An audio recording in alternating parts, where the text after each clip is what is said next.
Buddy. Welcome to another night of Stick with Koolfrogg. I got Jimmy YouTube with me currently. Maybe some Hello. other people will show up eventually. Who knows? How's it going, buddy? Excellent. How are you? I'm doing okay.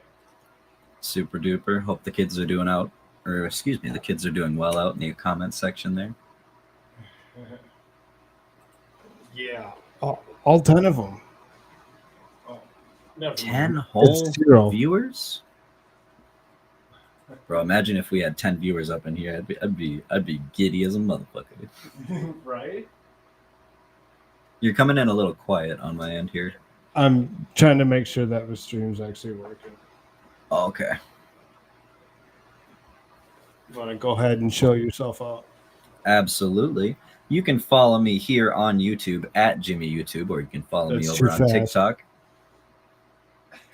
You can follow me here on YouTube at Jimmy YouTube, or over on TikTok at the Atlas Pass for some amateur art and anime clips.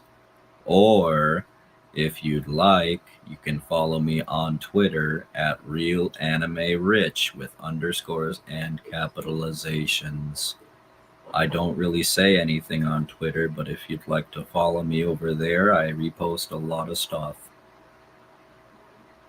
Not really. I'm hardly ever on Twitter, but I like follows, so go follow that. It does seem as that the stream is working. I am Koolfrogg. You can go down below and you can click on the link tree /Koolfrogg. That's KOOLFROGG. There's plenty of different places that you can follow me. If you're looking to help me out at any point, right away, you can go to buymeacoffee.com /Koolfrogg and, throw some points at me or whatever.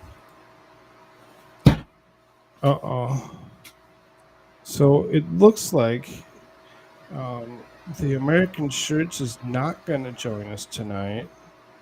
Shall I shill him out? I was just going to do the same thing. Yeah, go ahead. Sweet. Okay, everybody, you can follow me, America Shirts, over at americashirtsaretfirst.com. That's americashirtsaretfirst.com, the most base t-shirts on the internet. If you'd like to follow me over on the planet. Oh, on the planet. Absolutely. Yeah. It says that he's a doctor, but he's not really a doctor. He sells t-shirts. He's some kind of t-shirt doctor. And we'll shill him out again at the end of the show or whatever, and we'll give you a promo code. So he also has a Rumble, I believe, where he's posted a video, or maybe I think it's a Rumble. There is a link in the description on him as well. Oh, beautiful. I believe I still have links in the description for Grim as well. So he has a very based video on Rumble if you guys want to check that out. Yeah, absolutely. It is actually a very interesting video. Very thought-provoking. Looks like he says that his mom twisted her arm again, so rough. We'll pray for her. Yeah, for sure.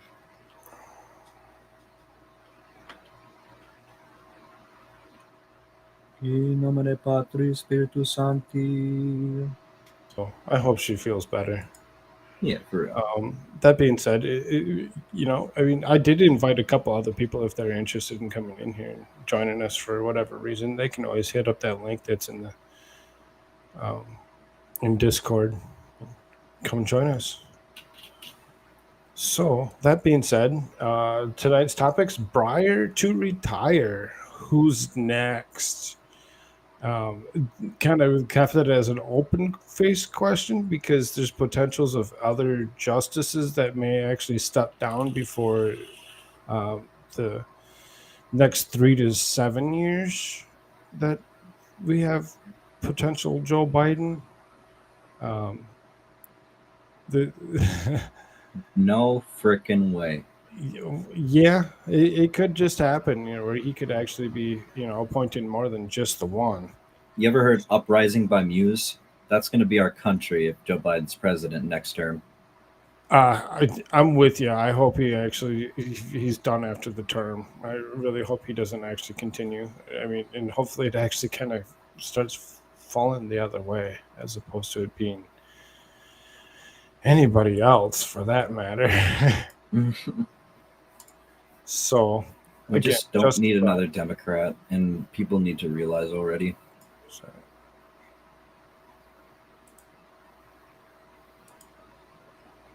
Oh, okay. I'm still in Discord a little bit, so. Oh, I see. I'm like, Got an echo going. Why am I hearing a tone? Shouldn't hear that tone.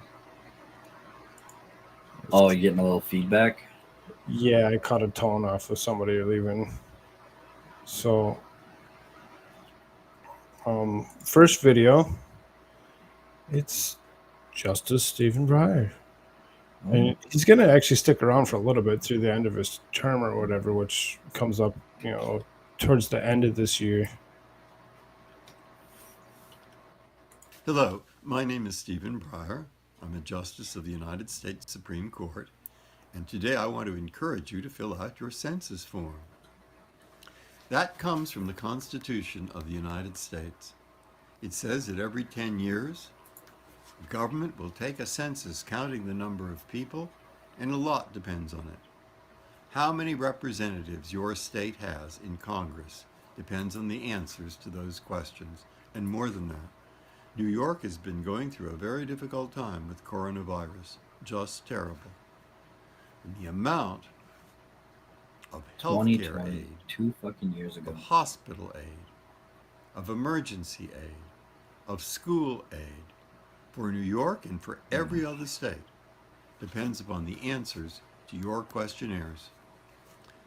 The information that you provide will be completely private. So please, help yourself and your friends and your neighbors and your family, your state, by answering the 10 questions on that questionnaire. This guy's great at sticking around. He's 83 years old. That was a friendly little reminder from, Justice Stephen Breyer before he actually, takes off. That was 2 years ago.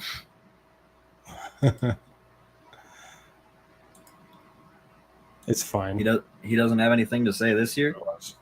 Oh,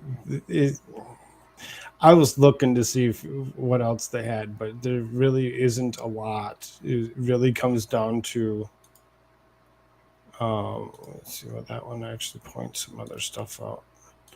Really comes down to, I think this one actually says something a little bit more from him. This one actually plays music in the background, so we're not going to actually play the music. We're just going to read along with it.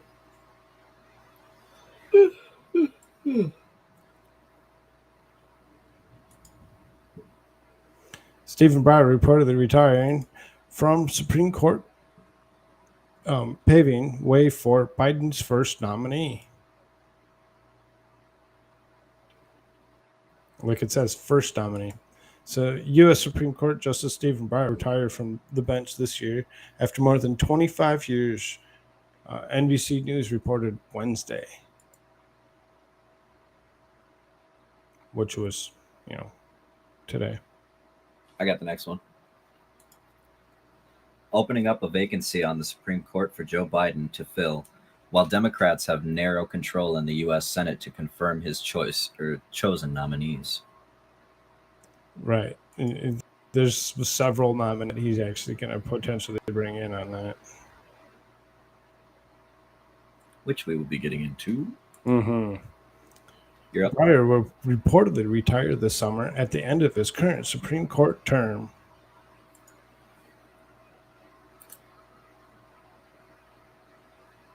We'll take turns.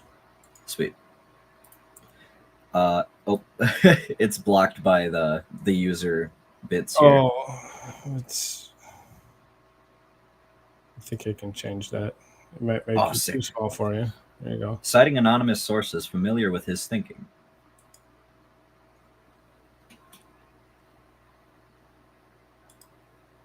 Breyer had been under significant pressure to retire by many Democrats and judicial activists, with Rep. Mondier Jones of New York. Telling Cheddar News in April there was no question that Justice should retire at the end of the Supreme Court term. So, right, with no question that he should actually retire. And they've been kind of pushing this guy to actually retire for a little bit here. Activist group Demand Justice has launched a Breyer Retire campaign urging the justice to step down immediately. I wonder why. Yeah, what's up with that? See, this is why I looked into his career, but I couldn't really find anything before the show. This one's you. For sure. To ensure Biden could appoint his chosen nominee without Republican interference. Oh, is that the reason?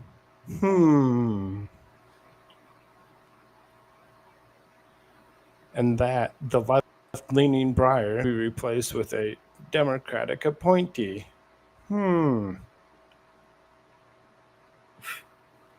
Senate is evenly split with 50 Democrats and Republicans, giving Democrats narrow control by virtue of Vice President Kamala Harris's tie-breaking vote.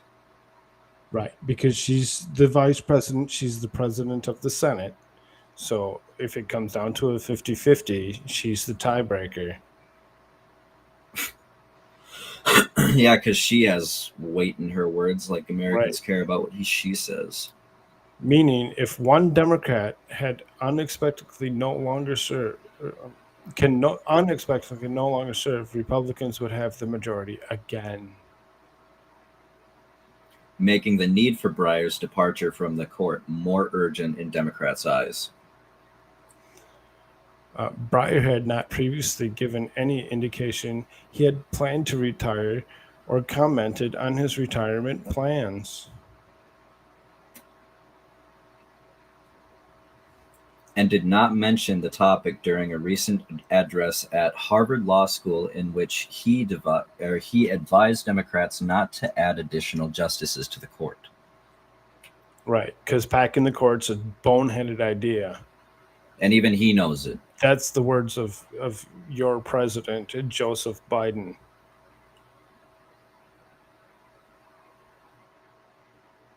He said packing the court it was a boneheaded idea when FDR did it. Oh, that's funny. That's all you, Doug. Breyer will have served 27 years on the Supreme Court after being sworn in as a justice in August of 1994. That was under Bill Clinton. We'll hit on that a little bit more again. Prior to being appointed to Supreme Court by President Bill Clinton in 1994, Breyer, is it Breyer or Breyer? Breyer. Okay. Breyer served as counsel to the Senate Judiciary Committee. He sure did. I just read about that. And as an assistant special prosecutor on the Watergate scandal before being appointed to the U.S. Court of Appeals for the First Circuit. He had something to do with that, huh? By President Jimmy Carter in 1980, where he served as a judge until he ascended to the High Court. Viewed as moderately left-leaning and pragmatic justice, Breyer's opinions for the court included delivering the majority opinion in multiple rulings. I feel like this guy's pretty based. Striking down abortion restrictions as unconstitutional. Stenberg. Oh, it looks like something cut off at the end there. Do you see that? Oh, it's just the verses, the Stenberg versus Carhart. Oh, okay. Stenberg versus Carhart and June Medical Services LLC v. Russo. Which is all, they're all abortion cases or whatever that they had taken on. I've heard of LLC v. Russo, that medical services one. And National Labor Relations Board, NLRB, versus Noel Canning, which limited president's ability to make recess appointments while the Senate is out of session. The pressure for Breyer to step down came after Justice Ruth Bader Ginsburg had previously refused to heed calls for her to step down before she died. Right, before she passed. And got Very appointed, suspect. right, while President Barack Obama was in office, which resulted in her eventually being replaced By the right-leaning Justice Amy Coney Barrett when she died in September. While it is still unclear who Biden will name to replace Breyer, The Supreme... I don't know if the president has said he intends to appoint a black woman to Supreme Court, the first in the court's history, because your skin color definitely qualifies you for Supreme Court justice. Yeah, absolutely. Material. You silly man, why wouldn't it? Content of character, not color of skin, people. Qualification over color of skin. But, you know, they're the ones that say, oh, yeah, you know, we should, you know, follow the words of, you know, the one and only Martin Luther King. So then... he'd be rolling over in his grave slapping black people if he ever got back out. So this one's a little bit longer. This is about 39 minutes long. We will kind of, you know, talk about it as we actually go through. This is today's press briefing from our current press secretary, Jen Psaki. Sucky. Don't hurl. Gonna circle butt. Hi, everyone. Good afternoon. Kiss my ass. Okay, I have a couple of items Suck for all my of you wally. at the top. As we mentioned later today, in our guidance last night, I should say, later today, the president will sign an executive order to make sexual harassment an offense in the Uniform Code of Military Justice. Okay, Oh so my before we gosh. go too far, if you see the graphic in the background there, it says over 400 million shipped globally. Why are we the ones that are actually taking care of the rest of the globe? Yeah, What's it's kind of weird. What's that have It's to do almost with? like there's a whole World Economic Forum or something. This historic addition to the UCMJ honors the memory of Army Specialist Vanessa Gann, whose experience with severe sexual harassment was followed by a brutal murder, catalyzing national attention to the scourge of sexual violence in our military and helping advance bipartisan military justice reform in the 2022 NDAA. This executive order also delivers on a key recommendation from the Independent Review Commission to strengthen the military justice response in prosecuting cases of domestic violence and fully implements changes to the UCMJ to criminalize the wrongful broadcast or distribution of intimate visual images. The Biden-Harris administration thanks Congress for its bipartisan commitment to pass monumental reforms to our military justice system and codify key recommendations from the IRC, the Independent Review Commission. We also look forward to continuing to work with Congress to support the safety Now, and wait a dignity minute. Can you of pause our real quick? service members. What the hell made them do this? What the hell made them? So, from what I'm getting from this, it sounds like they're protecting military higher-ups, because they're sending nudes out or some shit, right? Doesn't it sound a lot like that? It does. What is going on that they had to do this on a White House platform in fucking Washington? I am curious which military higher up got their nudes leaked.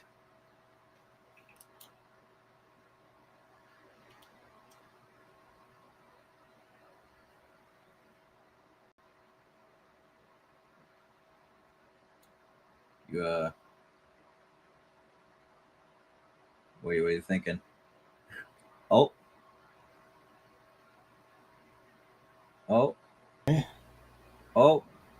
Hello. Just restored my connection is all it did. Oh, okay. Okay. Moving on. Also wanted to note that today we hit a major milestone in our global effort to be the arsenal of vaccines. 400 million doses. Susan, we're not disputing anything that has anything to do with the vaccine or anything like that. All we're doing is watching the news. Anybody that's out there that's listening to this should actually take advice from their doctor and do what's best for them. Shipped to 112 countries for free with no strings attached. To put America's leadership into perspective, we have shipped 4 times more free doses to the world than any other country. And this is on top of our efforts to expand manufacturing at home and abroad, our close partnerships with manufacturers to provide their vaccines to hard-hit areas, and our work to turn vaccines into vaccinations around the globe. Last item for you. Today, the Consumer Financial Protection Bureau launched a new initiative to save American families billions of dollars a year in unexpected and hidden fees charged by banks and financial companies. Right now, as I'm sure many of you know, banks and credit card companies lock you in with low rates only to charge you high fees after the fact. If you've ever used a credit card, which I'm sure everybody in this room has, you are familiar with this.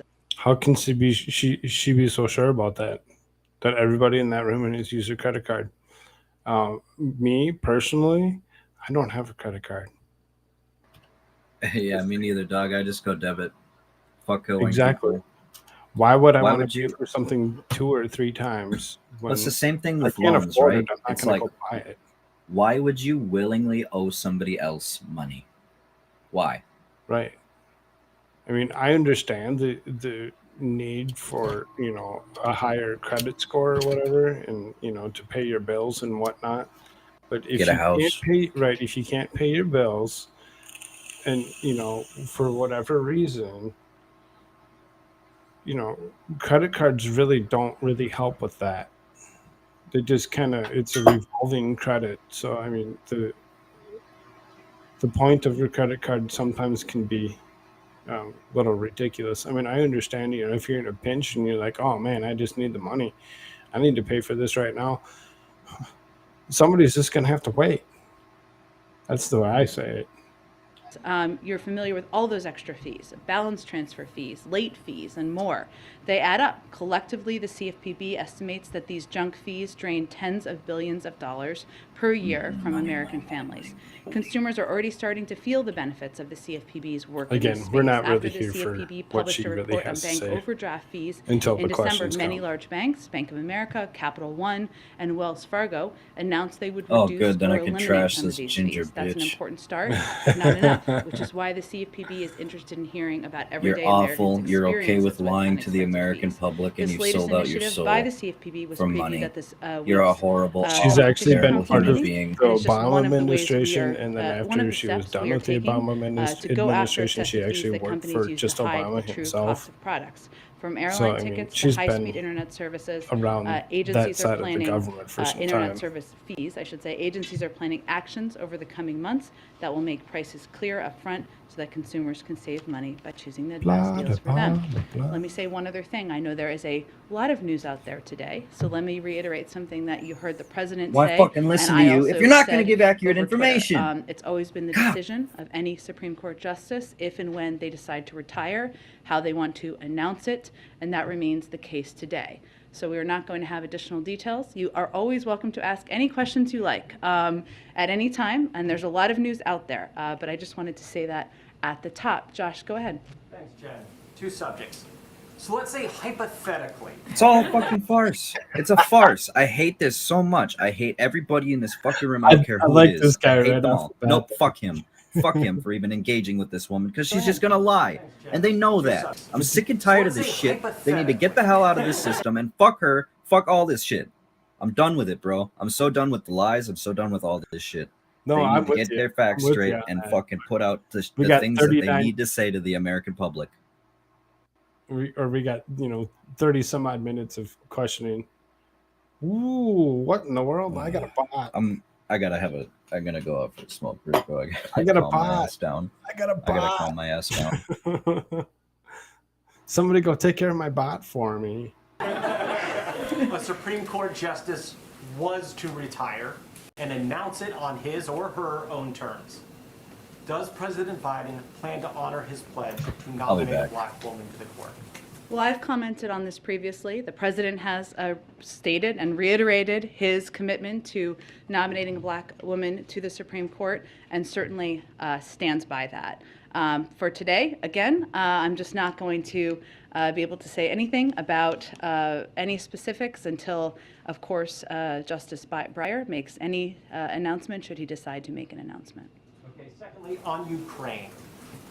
Is the White House publicizing the troop buildups and the Russian disinfo efforts in hopes of deterring Moscow? And does the White House think that strategy is working? And are you prepared to release more details about what you say Russia's been doing? Yes, on the last one, as we have it, and I think you have all experienced that in here, also at the State Department and Defense Department briefings, and certainly from briefings delivered by national security officials, senior national security officials as well. I will say, Josh, that we are much more cognizant of the Russian disinformation machine than we were in 2014. And many of you covered, of course, the invasion of Ukraine in 2014. And we have made a decision, a strategic decision, to call it disinformation when we see it. And all across the federal government, various agencies are working together to fight disinformation and correct it. In part, we know, that's because we know that Russia's disinformation operation is highly developed. We are more wiser. We are wiser. The world is wiser. We're more wiser. I mean, obviously, she doesn't even know what she's even saying, where she's going to say something like that, where we're more wiser, or we're wiser. Than they were in 2021, and Russia has a boundless capacity to misrepresent truth and what it's doing. And some of that tactic from their end is intended to set the predicate for them invading. And we need to be very clear with the global community and the U.S. public what they're trying to do and why. So there's a lot of efforts underway to do exactly that. In terms of whether it will have a deterrent effect, I think our biggest effort on that in that regard is laying out the clear potential consequences. But it is also important, and we think strategically important, to be very clear that what they're trying to convey publicly out there, a lot of that is misinformation, and people need to understand and digest that. Go ahead. Jen, what preparations is the White House engaged in broadly in the case of a Supreme Court vacancy? I'm just not going to detail any of that from here. Not about unrelated to this, you can't detail what, like, doesn't every White House like to get ahead of this in case of a sudden passing in the case of Ruth Bader Ginsburg? None of that you can share? I'm not going to detail internal planning from here, no. Okay, then let me ask you a couple other questions. Is there any scenario in which the president would select his Vice President Kamala Harris for the Supreme Court? That question right there really kind of disturbs me, because it is potential and possible for that to actually happen. We can all hope and pray that that does not happen. Again, I'm not going to speak to any considerations, preparations, lists, and as we've stated earlier, and you heard the president say, there's a long history of Supreme Court justices determining when they may retire, if they retire, and announcing that. And we're going to, that remains the case today. Clearly you're more wiser than to take those questions then. So I will ask you about a different topic, and that's Vladimir Putin, the president, saying yes, that he would very much consider personally sanctioning him in the case of a Russian invasion. Can you give us a sense, because Russia has dismissed or sort of poo-pooed that idea, what would sanctioning Vladimir Does Russia Putin have a role in determining our sanctions? No, but they've said that it would have no impact. So what impact would sanctioning Vladimir Putin have on him, and what would that look like? Well, I think what's important to note broadly is that what we've also said is that it will be far beyond, any sanctions package would be far beyond what was done in 2014. And that includes impacting business and economic interests of President Putin and the leadership of the Russian government. I would also note that while it has been our policy that we are not going to take options off the table from here, and we haven't, we also has been detailed what isn't in an initial package, and that doesn't mean that everything out there that's being talked about is in an initial package. Okay, thank you. Go ahead. Thank you. When you were asked about the vice president possibly being selected as a Supreme Court nominee, you said you're not going to speak to any considerations. Does that mean she is being considered? Again, Peter, I'm not going to speak to the report. So Peter asked the perfect question. So being that you said that you're not going to, speak of any considerations, and you're refusing to speak about the vice president of the United States right now. What are you saying? Is it a potential? Kind of makes you think a little bit, huh? Of a Supreme Court justice retirement that hasn't been announced. So theoretically, would someone who's Theoretically, I do like that you preface it. I appreciate that. Just wondering, hypothetically, theoretically, would someone who was an attorney general of a large state and who served with many key Senate votes be an attractive candidate to the president for an open Supreme Court seat? I see what you did there, Peter. But the president has every intention. Do you see what he did there? Because if you didn't see what he did there, he actually asked a legitimate question and he needs an answer, just like the rest of the United States of America. As he said before, of running for re-election, and for running for re-election with Vice President Harris on the ticket as his partner. But again, I will just reiterate that I have nothing more to offer in terms of specifics or information on the reports this morning. Not enough. Would you have another question for yes. me? Go ahead. I know there's other things on your mind, on yes. your list over there. Now that you guys have submitted the written responses to Russia's demands, they are saying, if we do not receive a constructive answer from the West on our security demands, Moscow will take appropriate measures. Is that a threat? Appropriate measures? Well, let me first say that the aggressor here, as maybe you're echoing in some ways or raising, is Russia. Russia has tens of thousands of troops at the border. They have the ability also to make the Tens of thousands? More like 129,000.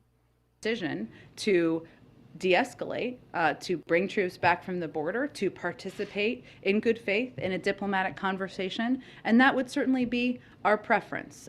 So them making threats, I think Secretary Blinken had a very good quote, or it made me laugh, that he gave a couple of days ago where he said it was like the fox threatening to attack the hens in the hen house because they were feeling threatened by the hens. But our objective is to give them paths and to take part in a diplomatic conversation in good faith. And as the Russians talk about appropriate measures, if one of those winds up being a Russian cyber attack, like DHS is warning about, would you guys consider that an act of war? Well, Peter, we have talked many times before. First of all, there's no information we have at this point about any imminent threat against the U.S. homeland. We are always prepared for. Right. There's no imminent threats of the U.S. homeland. You're not worried about the U.S. homeland at all. The only thing they're worried about is all these little proxy wars that they can create. Cyber threats from a range of They're just worried about the money that they're going to lose from this. That's all they're worried about. They're going to see where this goes and see how they can profit from it. That's it. War has the tendency to actually generate money for whatever reason, because you have to build parts and pieces to actually go into war. And, Not if it fucks up your oil supply. Well, right, that too. And we have a range of tools at our disposal to use and reaction. And the president reserves the right to do that, but I'm not going to get into a hypothetical. And then on COVID origins, you guys are talking a lot about sanctions for Russia if they dare to invade Ukraine. What about sanctions for China at any point for misleading the world about the early days of the global pandemic? We have used sanctions as a tool as it relates to our concerns about the behavior of a range of countries, including officials in China. But I have nothing to preview for you at this point. Is it possible down the line, though, that sanctions would be considered some other form of punishment for their actions in the earliest days of the pandemic? Well, we strongly believe, and the president has been clear. I really like Peter Ducey. Directly clear about the importance of them being transparent and providing data and information related to the origins of the pandemic, but I don't have anything to predict for you in terms of additional actions. So then my last one would be, the president said for months that he had not spoken directly to Xi about the COVID origins investigation.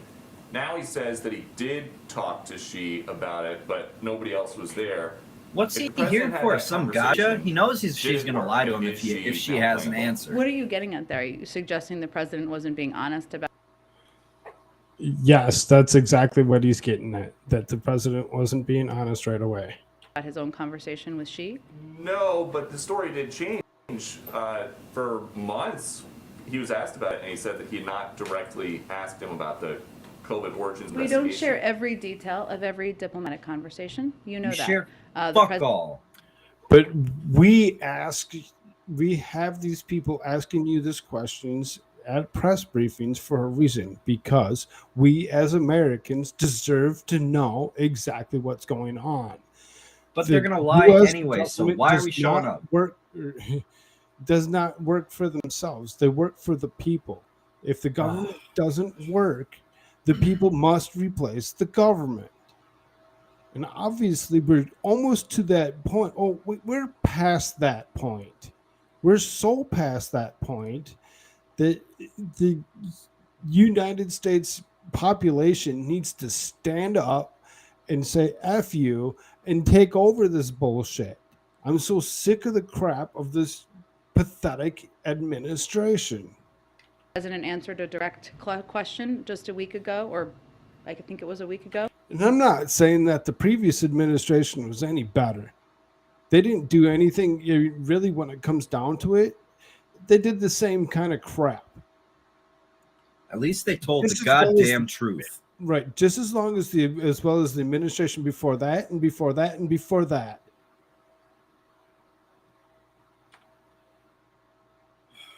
COVID origins We investigation. don't share every detail of every diplomatic I bumped the wrong conversation. key. You know that. The president answered a direct question just a week ago, or I think it was a week ago, yes, and provided that information. Okay. Go ahead. Thank You remember when Trump said he sold weapons to the Taliban and said it was going to be very lucrative for us? Do you remember that? I don't remember the exact conversation, but yeah. Okay, so do you think that a Democrat administration of any kind would have admitted to that? No. They would have tiptoed around it and said, "Oh, we didn't do anything close to that." Right? He up and said it and said it'd be good for us. Right. He straight up said, "Hey, we should do this, and this is what we should do, and this is why we should do it." So I mean, like I said, I don't remember the exact conversation on it. I just remember it happening. The openness, man. Right. He was so open with everything and anything that would come up. He half the time, yeah, Kaylee was the one that actually come up and actually was the press secretary and held conversation every single day or whatever. But Trump, at least once a week, if not multiple times in a week, himself would come up and actually face the press. And a lot near the end there. He was there like every single day near the end. He was. You remember those daily briefings from the Which president? is the reason that they got away with so much is what they did or whatever, because they could actually just kind of be like, well, we can pretend that this happened, 10 minutes before it actually did. Dr. Justice Breyer, have they had any communication today? I don't have any more details of their communications. We won't go into depth on that. I wonder if you can clear this up because there seems to I be don't some quite disagreement understand among that. some legal scholars. Is it your understanding and the understanding of this administration that the vice president can be the tie-breaking Oh, vote fuck to these confirm a people in nominated this report? room, dude. It's such a I would farce. have to It's check such on a the fucking specifics. farce. Right. More on the president's Supreme Court commission, I believe they finished their report. They turned it in last month. Has the president had a chance to review this? Might we hear from him on any decision or input that he's had? He has received the report. I don't have any update on his analysis of it at this point in time.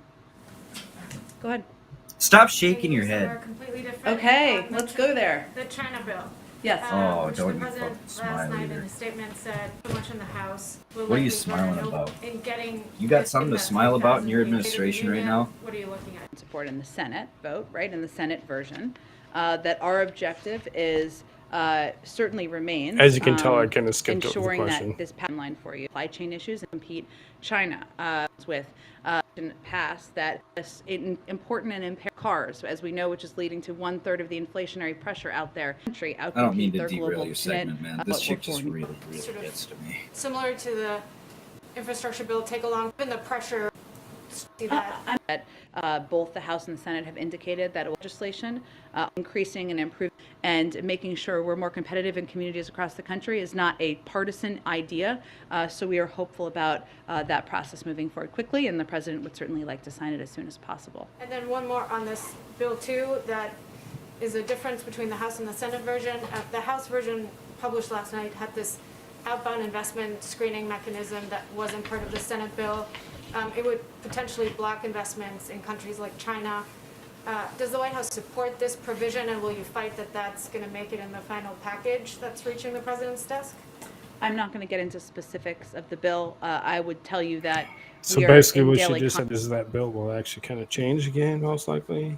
contact from And the she said, I'm not going to president explain the Work bill. The executive branch Why? is doing on exactly being interesting. See if there's any additional update from the national security team, of course, and certainly I know he's talked about that in the past. And In this hypothetical alternative reality where a vacancy were to open up, could you say who within the White House would be sort of leading the charge on the selection vetting process?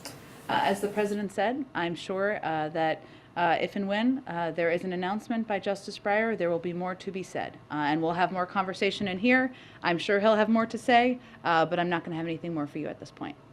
You have nothing Switching for gears, us. On the energy front, the administration said on two potential energy cabinet Conversation, but I don't have any announcements to make on their behalf. Oh my Certainly, gosh. there'll be a big regional impact, less so here. What do you see is the risk of the contingency planning failing to secure Europe's energy supply, since our reporting suggests so far that the industry has little or no capacity to do this? There are no question there are logistical challenges of especially moving natural gas. We know that. That's part of our discussion with a lot of these companies and countries. But again, these conversations are ongoing and we don't intend to fail on them. Thank you. Go ahead.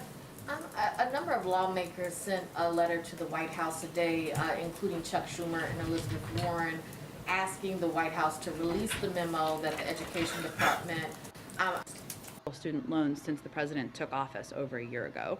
And I'll also add that our country is seeing one of the strongest economic recoveries in history. And the pause announced in Lies. December, the Education Department President More supports lies. Congress that would relief action loans that have 15 as been part of the forgiveness payments, loans, service loan forgiveness, $5 billion. So we have been doing a broad range of forgiveness and also have had this pause in place, meaning that no one who has student loans has been required to pay since the president took office. Does the White House plan to release the memo? Like, does the White House plan to tell the And administrative options, but Congress can also send the president a bill to sign that. president is taking this trip? Is this about the president Staged. getting out more? I know that he talked about That's there, of course, you'll see unity for lives better, but certainly him as well. just that.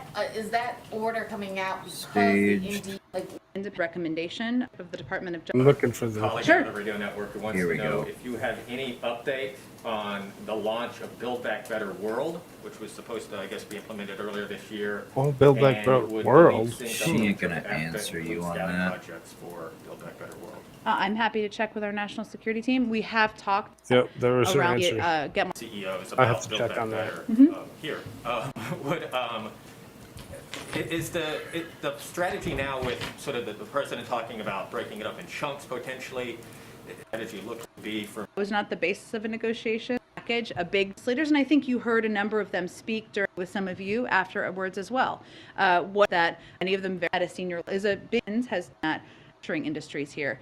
We wanted to hear from them and how the Democrats. Is he going to present something legislation or predictions of the president. Imagine and how some great it contact would be knowledge if they tried to hold the one of these status press how to conferences and nobody fucking showed up, but their guys. You'd like to see BBB legislation approved as quickly as possible. Some Democrats, Right. Representative Jayapal, are saying that March 1st, the State of the Union, is kind of a deadline for action.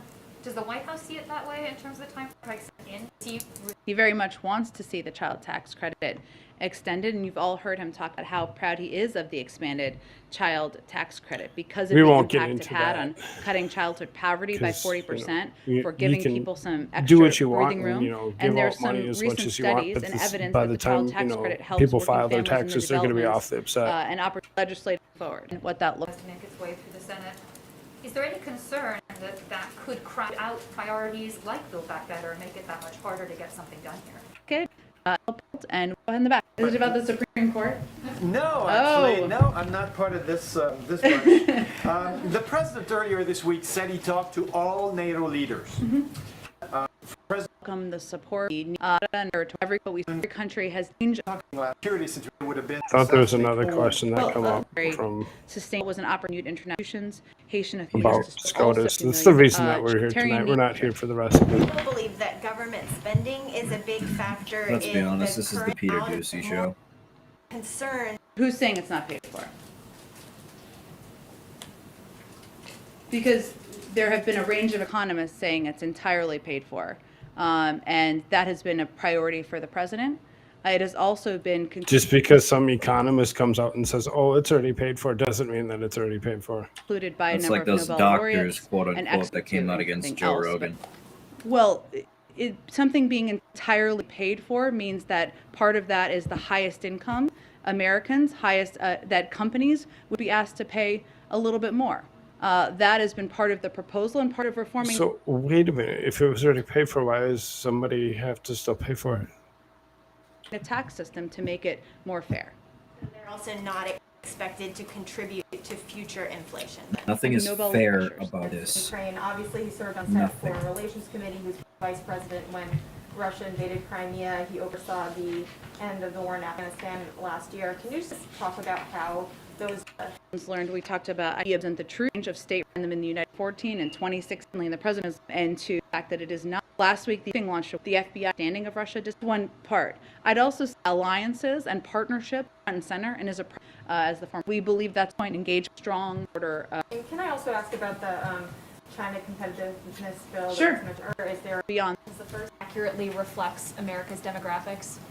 Well, I would say the president, as you know, asked for put together a commission that could review, that is a commission made of Democrats and Republicans of a range of legal views that could take a look at everything from the makeup of the court to how they select not a range of political cases views. to the length of service to the size of the court. That's a report, as Mary asked about earlier, that he certainly has. I don't have an update on his review of that at this point in time. I don't know. I have no note, though, idea for you what to I'm go talking directly about. to your I'm just question. appointed He to has stand here and nominated look a historic fugly as number hell. of judges. She looks who are mighty people of color. lurch up there, man. Historic, I gotta do I don't a know if it's a drawing historic of her. number of She looks women, like but a fucking a horror movie majority character. of the judges he has nominated are women. That speaks to his desire and his interest in having courts around She's the got those country that weird, look like creepy, America and that hella represent soulless the eyes. experiences of America, including public defenders and so others. beady. So that is the evidence of his commitment to that I would point to. Is it the expectation of the president and the White House that whomever he would nominate for any hypothetical vacancy, that would be an appointment that Democrats could unify behind? Well, that's always the hope. If that opportunity presents itself, go ahead in the back. Thanks, John. The pace of Americans who are getting booster shots has dropped. That might to date on vaccinations, premature. A mistake the virus is going to do that. Experts at the CDC who the term up to date on your vaccines, which is if they need any shots that past your second on. It is also true that we think more people need to get boosters. And that is one of the most effective steps. Oh, that no can be shit. taken. You wanna make more money 70% off of the- of eligible seniors have gotten their boosters, but certainly it needs to be. Okay, you're doing your job. I'm steamed tonight, bro. Imagine I've already watched this one today. Which Oh, yeah, dude. likely to weaken or potentially dissent as best it can. To the future of the Supreme Court, what I will reiterate is that the president has been advocate for codifying Roe. That's something he certainly thinks and hopes that Congress will act on. We've also taken steps and have announced steps in recent days even for HHS to amp up their support for providers across the country, and that's something we will continue to look for ways to do, but I'm not going to make a prediction of the outcome. Thanks, everyone. German Chancellor timing, do you guys have that? Not Kiss yet. my ass, Hopefully we'll have suck it soon. my wally. Jen, any response to the Fed signaling it will raise rates in mid-March? I would just say that the president, obviously the Fed is independent. We Leave. stand by that, as does the president. So if you notice, she actually dropped her mask. And now she's going to put it on her face.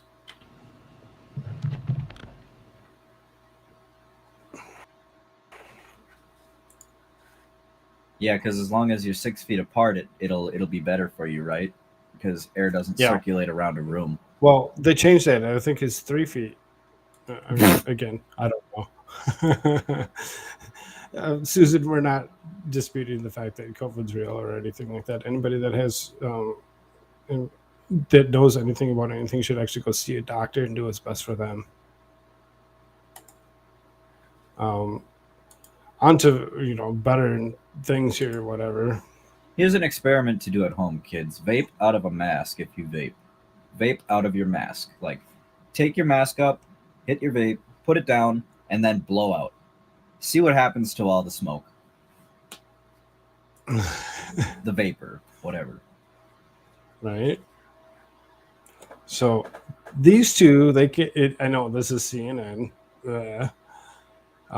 They do kind of hit on a few things that are pertaining to our show tonight, and then which leads us into all the Wikipedia stuff that we actually had pulled up for tonight. Good shit. Let's go. Has this big decision. He has been very clear. He believes the next opening on the court should go to a black woman, an African-American woman. Who would be leading his list of potential choices? Sure, John. You can imagine in the country's 230-year anniversary of the Supreme Court, 233 years, I think, it has never had an African-American woman, so that would immediately change the court. Here are some names that have been in the mix, and they're ones that will be familiar to you. Topping the list is someone who has been a law clerk. Which is the reason that we have Wikipedia pulled up for each and every single one. Kitanji Brown Jackson on the D.C. Circuit Court here in Washington. It's a very prominent court. President Biden named her to that last year. She has a very distinguished record as a trial court judge and now an appellate court judge.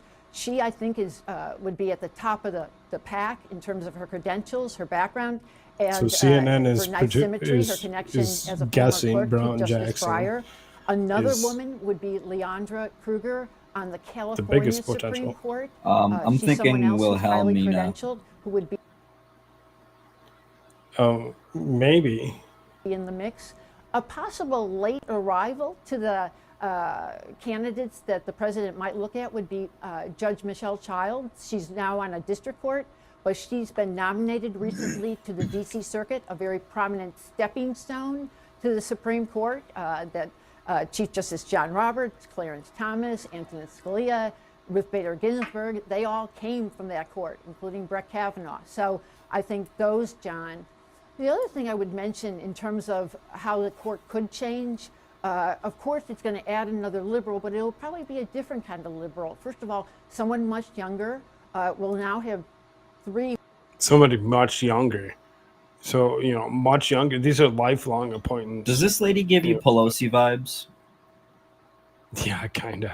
women on the left side of the bench. If She's President sloshed. Biden does carry through with this. She's drunk. The other thing I would say is that we're likely to have a more polarized. So am I. Justice Breyer. Yeah, but was she's on the able to work news. the middle a little bit more than some of his Like colleagues professional on the right. news. So that will no doubt change. Now, in terms of the timetable, I would think that the White House would take a little bit of time to screen some of these nominees, even though several of them have already No, she has been something wrong through with the her tongue. process She might have had a recently. stroke somewhere But, along the way. You know, the confirmation hearing really should start probably, June or July, as they have in the past, so that the person could be seated by October. She has some kind of speech Fascinating problem. process to watch, Joan. Appreciate that report. But she's Again, this she's is doing great. CNN, so maybe she was the last resort. They needed somebody. Reporting. Please stand by for us as we continue our breaking coverage. Let's bring our legal affairs correspondent, Paula Reed, into the conversation. Paula, Joan goes through some of the potential choices there. She raises a key question about the process, which is how quickly will the Biden White House be ready to move? And again, a giant decision for Justice I would Breyer guess to resign. immediately. The asterisks, I guess, is that it's unlikely to change the ideological balance of the court because the conservatives had such a clear... Oh, when you walked away on the Jen Psaki thing or whatever, one of the first questions was, would the potential be Kamala Harris be selected for that particular seat? And she said that we won't actually talk about potentials.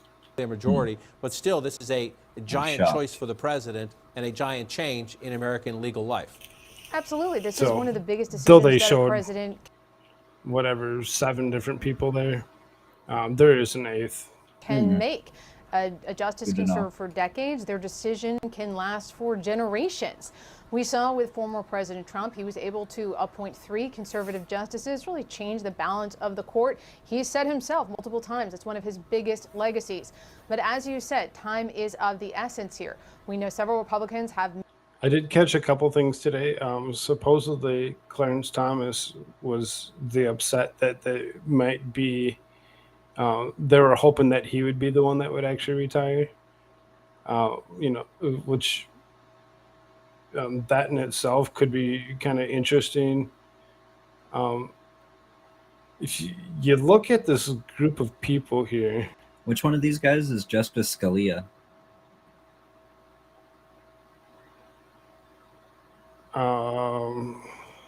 I can't tell you exactly. It's one of the guys. Right. I couldn't tell you exactly. Let me look them up. Right. As far as the way the way this court is actually formed and ready set, and people being upset that it's not Clarence Thomas that actually is retiring right now, and they're actually talking potentials or whatever. He might be another potential that actually may, because he's being bullied just as well as what Breyer was.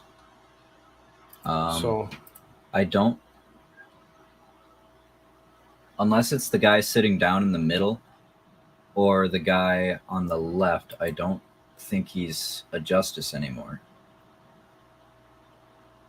Made it clear that if they retake the majority in November, that they will try to block any of Biden's selections. So this is likely going to be a process that they're going to want to move forward on quickly.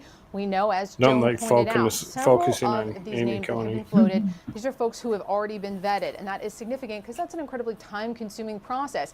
And if you take someone who's already been vetted, you can get them before the panel more quickly. You can hopefully get them confirmed more swiftly.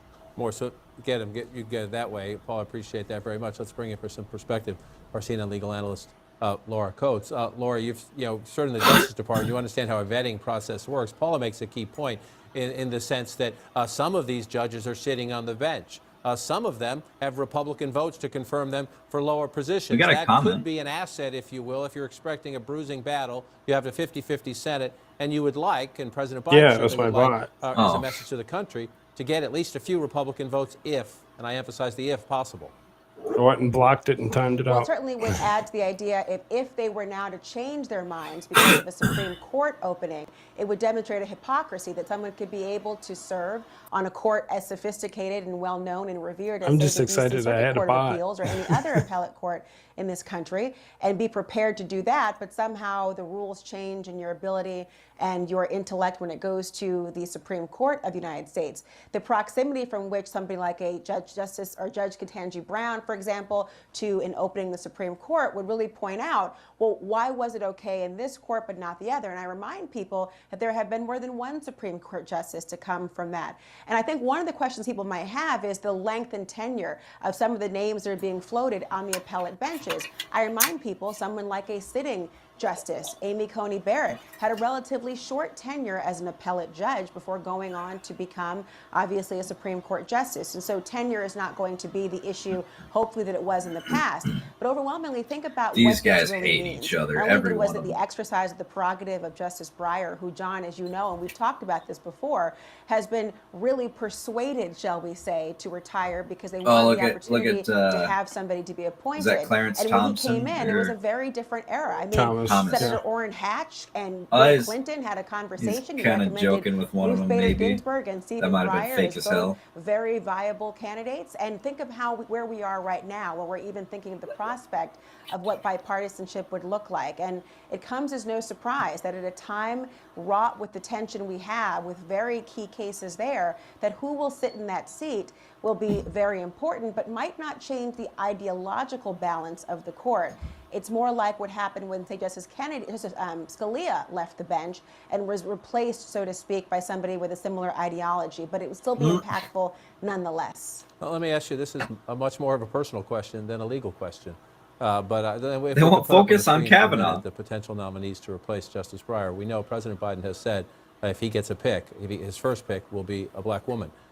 when you look at those judges, and you're right, you just went through, these are accomplished legal professionals, accomplished judges, accomplished attorneys. There's no question about their capabilities. I want to make that crystal clear. No question about their capabilities. But what would it be like for somebody on the Supreme Court, finally, who looks like you? I would be overjoyed and thrilled to know that somebody who looks like me and has the mental prowess that each of these women have, and the credibility, the capability, the distinction of having served as judges and as extraordinary lawyers over their time, would I find the question very interesting. You know, somebody that looks like you. Yeah. How Why do you say that? Sounds so awful. Right, it sounded disturbingly disgusting that he would even say it that way. What's the freaking point? That's not the point. If that's the point is no longer, relevant to the reason why you're appointing somebody. You don't appoint somebody because they look like somebody else. You appoint them for their knowledge and know-how and hope that they'll do the right thing for the American people. Like, don't you want the best damn person in there? Like, this guy's been killing it. He totally deserves this spot, or this chick's been just slaying in the courts. She definitely needs to be on our Supreme Court. But no, it's these people are black, so we're gonna try to get them in there. Right. It's a political ideology that they're actually pushing towards. They're not pushing towards, anything other than that. They're like, oh, we need to, get this old man out of here that's on our side and put somebody that's on our side that's much younger for this lifelong appointment. Some of these people don't look much younger, that's for sure. And I emphasize the word finally be given the opportunity to sit on the highest court in the land. Lawyers, attorneys have been appointed to other seats and, move their way around, the court processes into different seats or whatever. Obviously, they've been there for a little while. But still, it has the potential that they're going to live for another, 20, 30, 40 years before, so it could totally change, the whole everything or whatever. It depends on what happens next.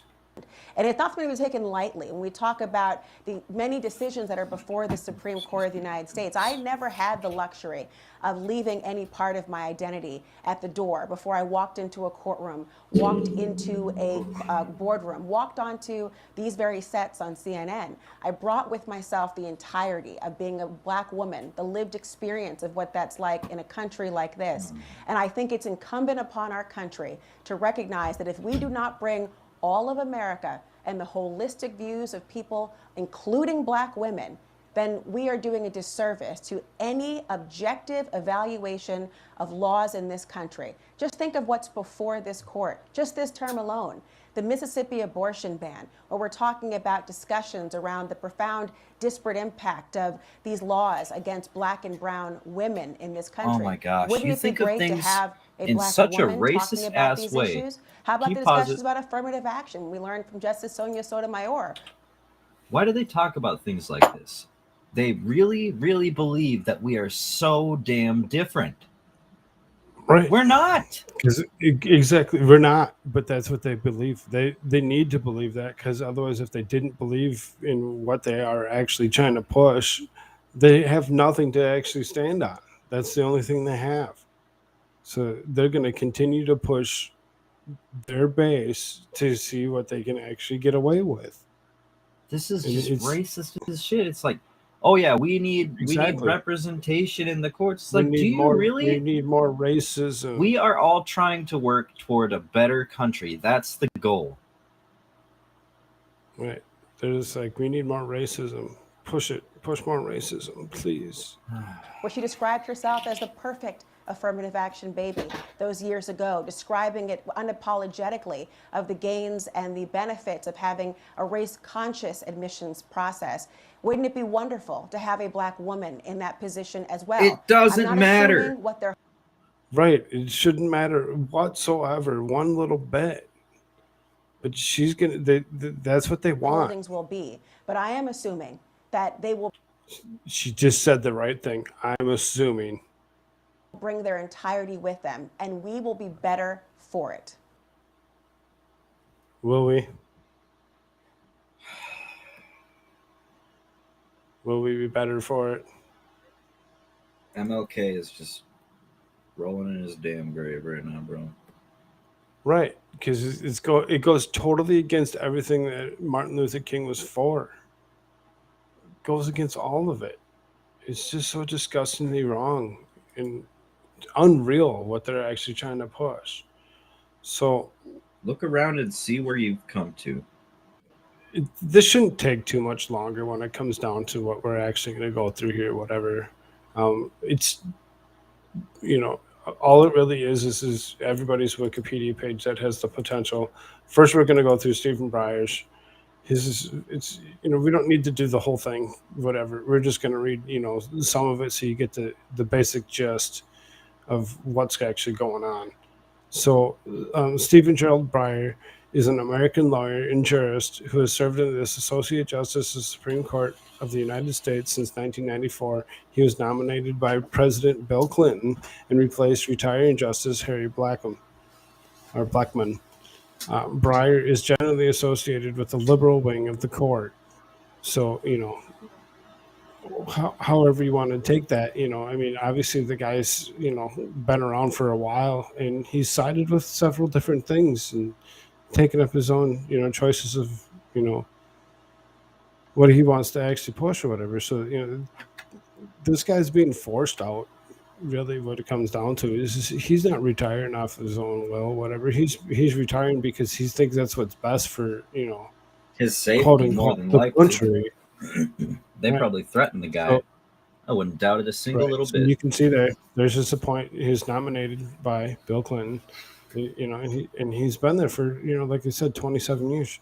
So I mean, if as far as that goes, it's totally fine that the guy retires because he totally can do whatever he needs to do or wants to do. He doesn't need to be. Doesn't need to stay where he's at.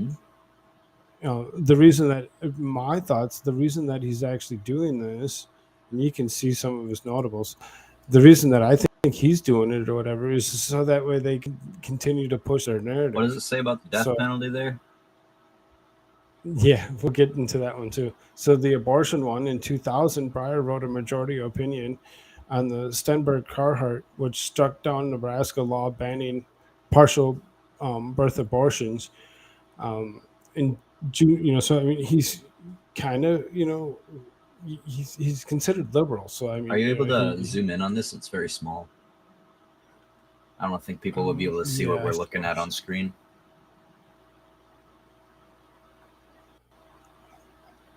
So so I mean, he's not totally for. Let's see if I can't change this a little bit. We'll put it as inlays to see if that makes it a little bit better. Yep. Okay. So he's not totally for, a complete abortion, or he's against the partial birth. So partial birth abortion is, kind of disgusting when you think about it. He voted against that. So then the death penalty in 2015, Breyer dissented on Glossop versus Gross, which held a 5-4 vote that prisoners challenging their executions must provide a known and available execution method before challenging their method of execution.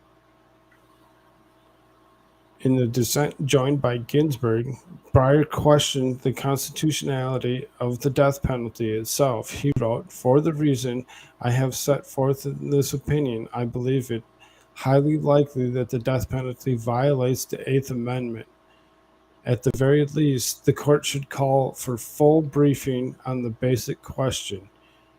In July 2020, not so long ago, Breyer reiterated the position, writing, "As I have previously written, the solution may be for this court to directly examine the question whether the death penalty violates the Constitution." So I mean, he's somewhat against the death penalty, which is fine in itself. I'm looking up the case brief for Glossop v. Gross quick. Under the health care Yeah, Breyer wrote a 7-2 majority opinion on the California versus Texas, a decision on June 17, 2021, holding that Texas and other states lack standing to sue against the Affordable Care Act's individual mandate. Breyer wrote, "It is consequently not surprising that the plaintiffs cannot point to cases that support them. To the contrary, our cases have consistently spoken of the need to assert an injury that is the result of the statute's actual and threatened enforcement." All right, listen to this. So Yeah, go ahead. this Glossop v. Gross. It says 576 U.S. 863 is the case file, I believe. For I don't know what that is. Yeah. I'm not a legal expert.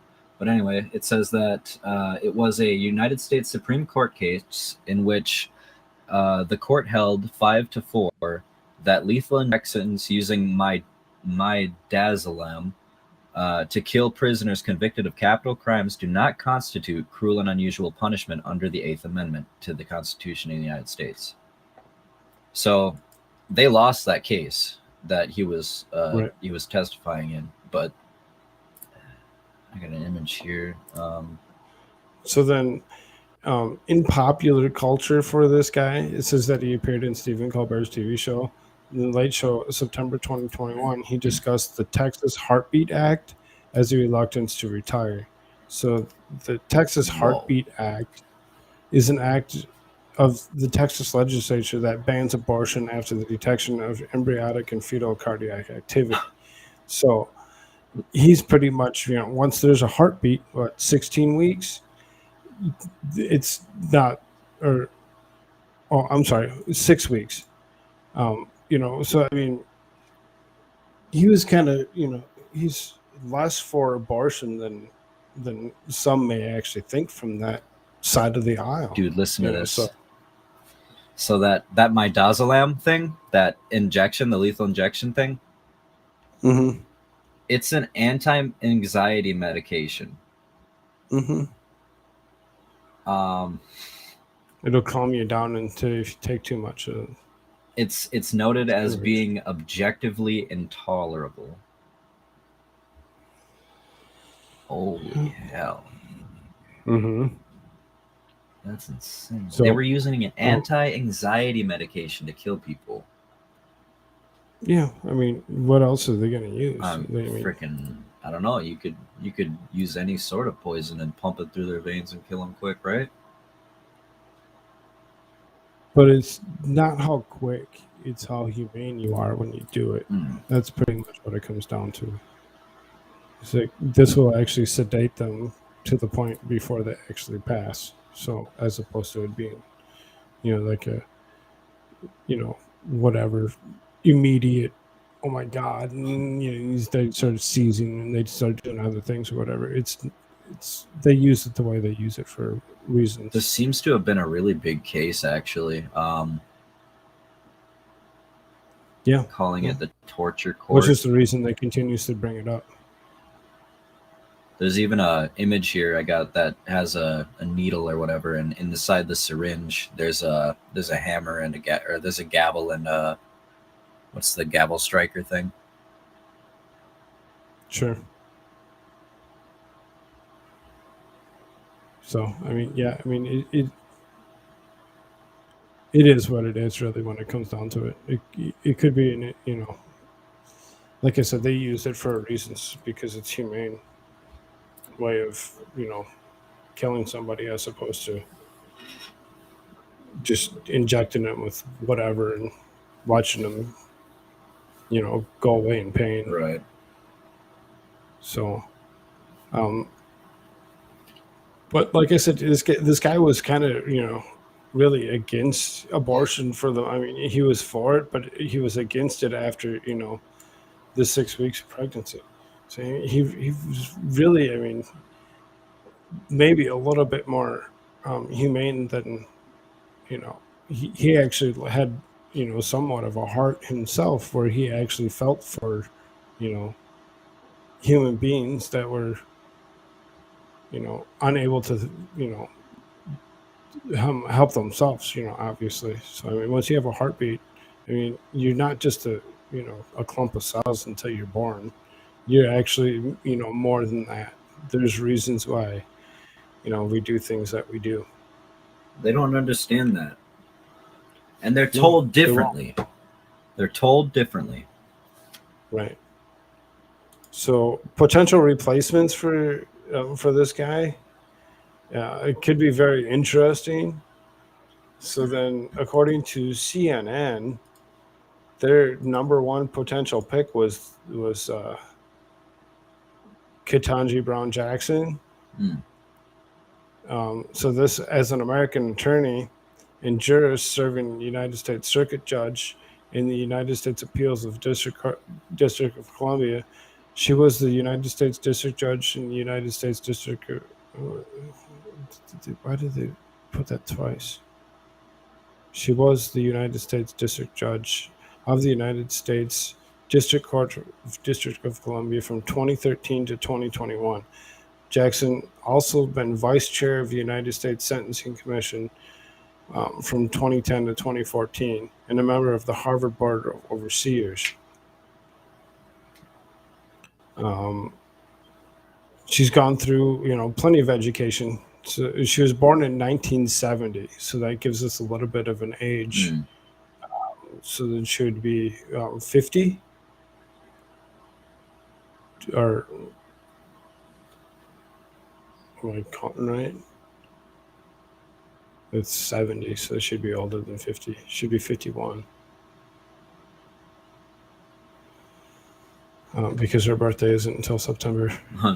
Don't ask me for math help, dog. I'm not the one. Her parents, Johnny and Ellery, were both HBCU graduates. So I mean, there's potential that she's gonna, side with anything that goes along with that, which is totally fine. She earned her bachelor's degrees, magna cum laude, in government in Harvard College in '92. She's got her Juris Doctorate. She was the cum laude at Harvard in '96. Very educated woman when it comes down to it, but education doesn't always equal intelligence. So you can, put that in their cap. Appointment to the U.S. Sentencing Commission by President Barack Obama nominated Jackson to become Vice Chair of the U.S. Sentencing Commission. The U.S. Senate confirmed Jackson by unanimous consent in 2010. She succeeded Michael Horowitz. She was served from 2003 to 2009. Jackson served as the Sentencing Commission until 2014. During Jackson's time in the Sentencing Commission, she retroactively amended the sentencing guidelines to reduce the guideline range for crack cocaine. So, I mean, she kind of did away with some of the things that Joe Biden was really actually for. So that right there kind of makes me think that maybe it could be a potential that it may go the other way, where she might not be the number one contender because she did away with his things. So, there's lots of notable rulings.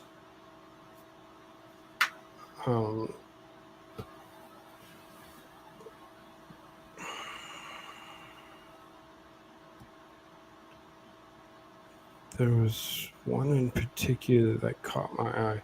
On August 15th, 2018, AFL-CIO versus Trump, Jackson invalidated provisions for 3 executive orders that would have limited the time federal employee labor union officials could spend in the with union members. The issue that unions could bargain over negotiations and rights of disciplined workers to appeal disciplinary actions.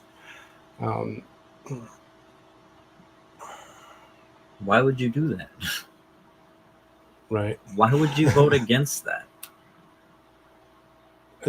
Well, and seeing this, I'm kind of trying to point out, things that may actually give her the up and things that may actually give her, the way out, as well.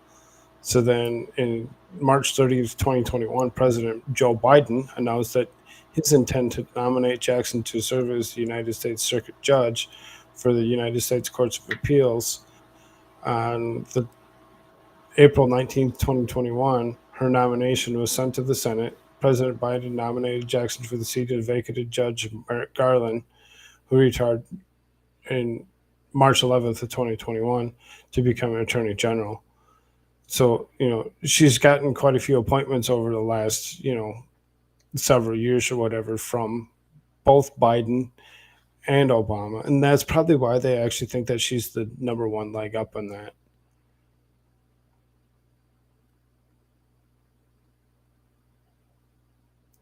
So then here's the possible appointment to U.S. Supreme Court. So in February 26, 2016, National Law Journal reported that Obama administration officials were vetting Jackson as a potential nominee for the U.S. Supreme Court in March of 2016. Confirmed that information, Reuters reported that Jackson has one of 5 candidates interviewed as a potential nominee for the vacancy. It is speculated that President Obama will nominate Jackson as the U.S. Supreme Court now that he has an opportunity to select a new justice during the 117th United States Congress. Biden has pledged during this 2020 United States presidential election campaign to appoint a black woman to the court should a vacancy occur. Jackson's appointment to the D.C. Circuit considered to be the second most influential federal court in the United States behind only the Supreme Court, has viewed as preparation for potential promotions to the Supreme Court. Justice Stephen Breyer's reported intention to retire in 2022 fueled further speculation that President Biden would name her as a replacement.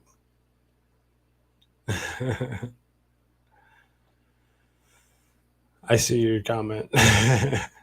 But as you can see, out of, she was potential back in 2016. Just before, this is February 2016. So, I mean, that was after, Trump was already president, that she, this was reported by the Obama administration that she was already going through the vetting, because they weren't sure what was going to happen with Ruth. And that's why, this had occurred. And this is why they think that the majority of the reason that she will most likely get that position. I'm going to stop sharing that one. We'll move on a little bit. So then there's, got to pull this up. So then there's Deandra Krueger.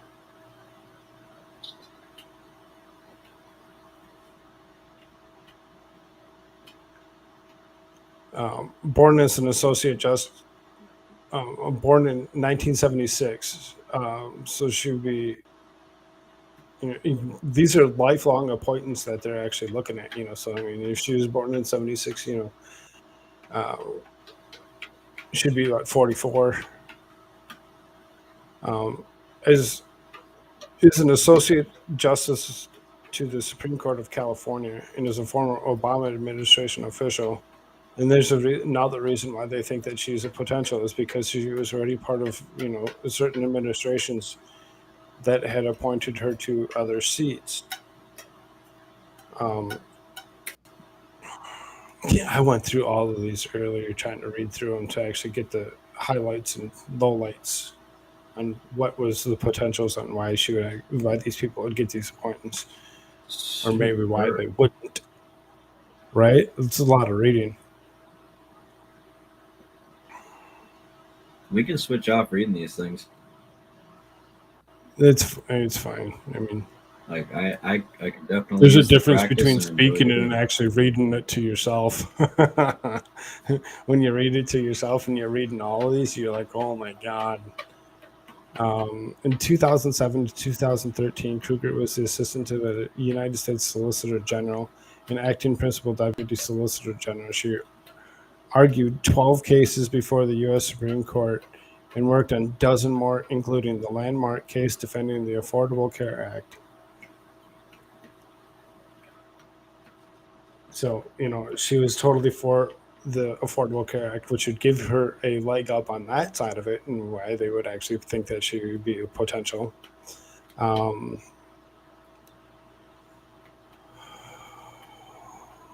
On the court, Krueger has emerged as an incrementalist, stating that she views her role as at least a part enhancing the predictability and stability of the law, so that they improve public confidence and trust in the work of the court. She is sometimes considered one of the swing votes when the court is occasionally divided. Her opinions include Breyer versus State Bar of California concerning subject matters jurisdictions in California's anti-SLAPP statute.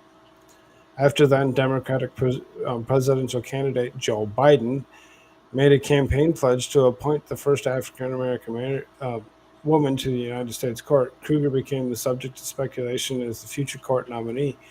If she replaces Justice Stephen Breyer, she would also continue the traditions of the court's Jewish seat. While Justice Elena Kagan is also Jewish, Breyer sits on the seat that has historically been assigned to a Jew for the large part of more than 100 years.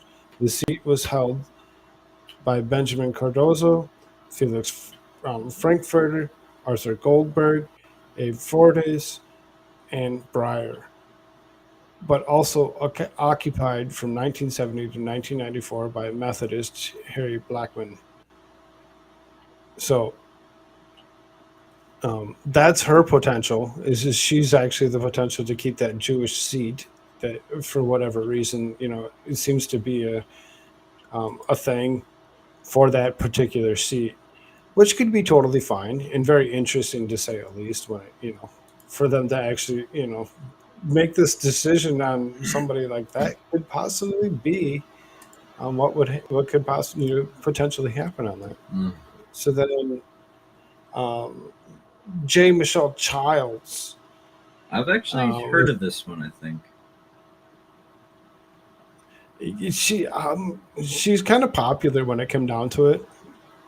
So then, known professionally as J. Michelle Childs, is the United States District Judge of the United States District Court of the District of South Carolina, serving in this role since 2010. She previously served as Circuit Court Judge based in Columbia, South Carolina.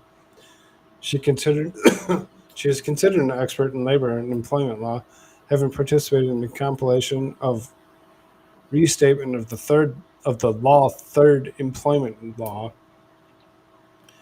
a well-respected legal treatise that was published in 2015.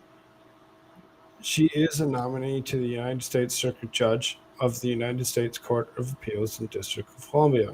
You know what? I change up my vote. It's definitely going to be her. You think so? Yep. It could, these are all potentials. Well, listen. Justice Childs. I feel like I've heard that before. Yeah, I mean, it could be interesting. So in December 2022 of 2009, President Obama nominated Childs to serve as the United States District Court for the District of South Carolina to fill the seat vacated by Judge G. Ross Anderson, who has taken senior status. Her nomination was confirmed in the United States Senate on August 5th, 2010. She received the commission on August 20th, 2010. She's both the third woman and third African-American to become federal judge of South Carolina. So, I mean, she's already become the first of something.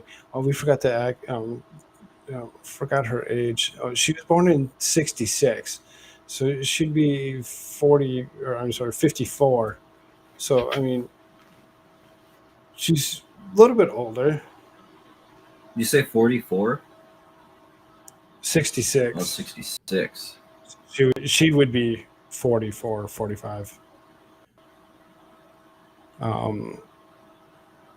Let's see, where was I now? Here.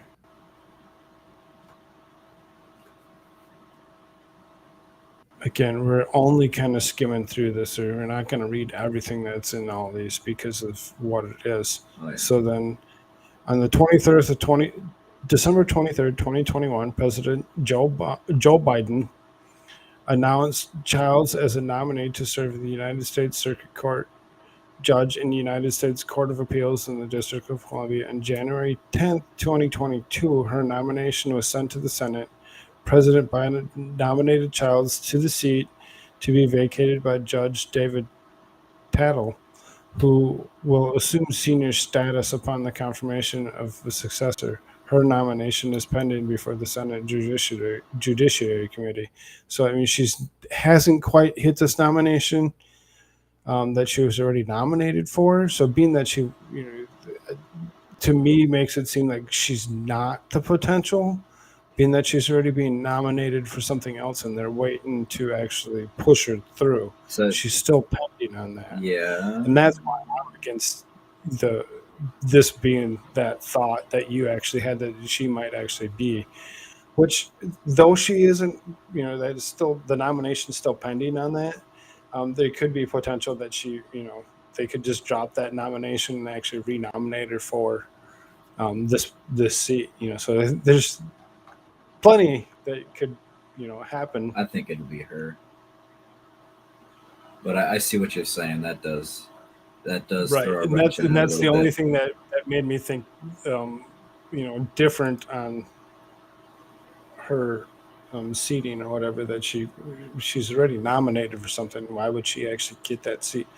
So this next one is the one that I thought that you would actually recognize the name on, just because she's actually from Minnesota.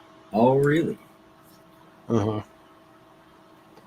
This lady here, Wilhelmina Wright, is See, that was my United original States pick. Judge for the United States District Court for the District of Minnesota. She's the only jurist in Minnesota history to be State District Court Judge, Appellate Court Judge, and State Supreme Court Justice. She is formerly Associate Justice of the Minnesota Supreme Court, a judge to the Minnesota Court of Appeals, and a judge to the Minnesota District Court, Second Judicial District. She was born in '64, so again, she's a little bit older than the other potentials. You can see here. Here's her state appointed was by Jesse Ventura. She was appointed to the Minnesota Supreme Court by Mark Dayton, and then it is what it is. So I mean, some people think, oh, hey, that's kind of interesting that she was brought in by this person or that person. Sometimes it really depends on, who's the person that nominated her and appointed her to begin with or whatever.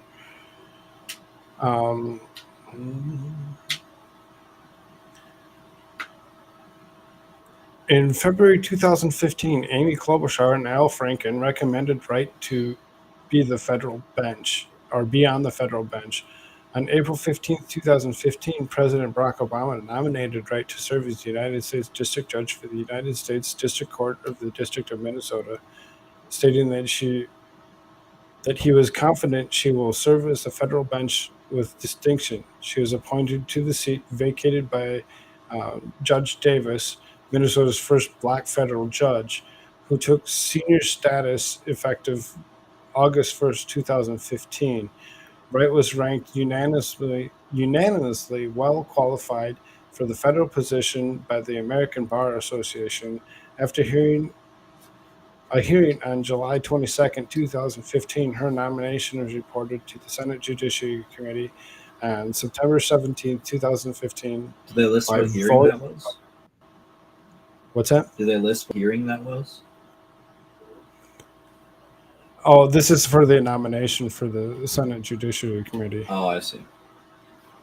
So this made Wright the first African American woman appointed to the United States District Court for the District of Minnesota.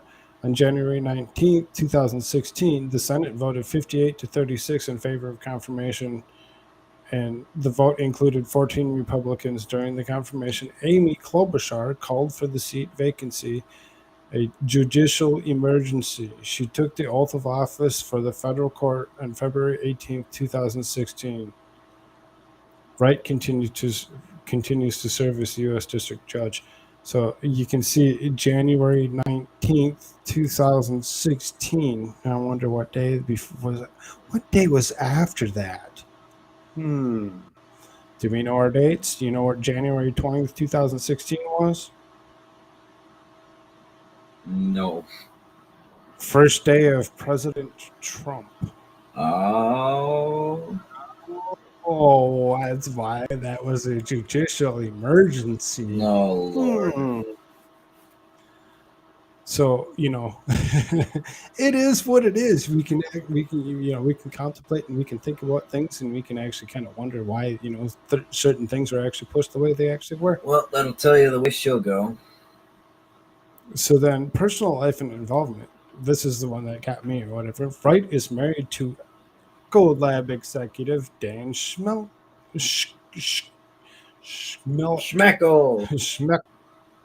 Schmeckle. They have one daughter. That's a crackerjack of a name. Bar Associate, Minnesota Bar Association, the Ramsey County Bar Association, the Minnesota Associates of Black Lawyers, and the National Association of Women Judges. Red is also a valuable member of society, giving to her time in places such as the William Mitchell College. Oh, we know a couple people that went to William Mitchell College, don't we? This dude is really named Schmeckle. It is Dan Schmeckle.